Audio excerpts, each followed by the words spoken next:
Welcome to a special edition of Inside the Deck. In this episode, we'll be taking a look at the new Planechase deck, Chaos Reigns. Before going over the deck, I will briefly explain what Planechase is. Planechase was introduced in 2009 with 4 Planechase packs just like this year. Each pack comes with 10 Planechase cards, 1 planar die, and a 60-card deck. A Planechase card is larger than a regular Magic card and comes in 2 different types, Plane and Phenomenon. Plane cards have 2 abilities, the Planar ability and the Chaos ability.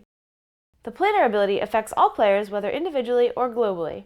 The Chaos ability can only be triggered when a player rolls the planar die and lands on the Chaos symbol. Phenomenon cards play like spells with global effects. When a Phenomenon is revealed, its ability is triggered. Once that ability resolves, the Phenomenon is put on the bottom of the planar deck, and the player reveals the next card from the top of the planar deck. A game with Planechase cards is like any game of Magic. Each player will still need their traditional Magic deck, but will also have a planar deck. Starting with the first player, the top card of the planar deck is turned face up. If it is a plane, then it stays in play until a player rolls the planar die. During your turn, anytime you could cast a sorcery, you may roll the planar die, but you must pay an amount of mana equal to the number of times you've already rolled the die this turn. So the first roll is free, the second roll costs 1, the third roll costs 2, and so on. If you roll on a blank side, nothing happens. If you roll the Chaos symbol, the face-up plane card's Chaos ability triggers. And if you roll the Planeswalker symbol, the face-up plane card returns to the bottom of its owner's deck, and you reveal the top card of your planar deck. There is an optional rule to play a shared planar deck. It plays the same way except the players share a single planar deck instead of using individual planar decks. So now that I've shown you the rules, let's take a look at Chaos Reigns. First off, the box looks pretty sweet with Truga Jungle as its featured playing card. The other 9 Planechase cards are just as interesting. The 2 Phenomenon cards are Time Distortion and Mutual Epiphany. Mutual Epiphany seems okay, but Time Distortion is one hell of a card. The 8 playing cards are all great. Orzhova reminds me of Living Death. Trail of the Mage Ring seems overpowered and chaotic.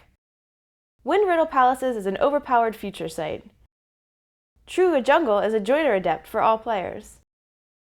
Mount Coralia is kind of like Time Bomb except it does damage to planeswalkers instead of players.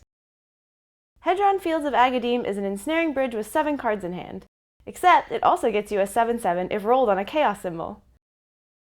Nephalia is interesting with its flavorful milling. And Grand Ossuary basically makes all of your creatures like Crush the Bloodbraided, except only when your creatures die instead of any creature. Chaos Reigns' 60-card deck is 5 colors, but it comes with lots of old and new Cascade cards. You have 2 promo art Bloodbraid Elves, 2 Shardless Agents, Ethereum Horn Sorcerer, and Maelstrom Wanderer, the badass of the deck with double Cascade. Other new cards are Fractured Power Stone, Mass Mutiny, and Rivals Duel. All 3 are quite unique in their own right. But there is another card that I like most, and that's Illusory Angel. Yeah, you have to cast a spell before casting it, but a 4/4 blue flyer for 3 mana is damn good, and the art is fantastic. I'm not sure if it'll see competitive play in Eternal formats, but who knows. Chaos Reigns sure has a lot of neat cards, but make sure you check out the other Planechase decks too. Until next time, this is Inside the Deck.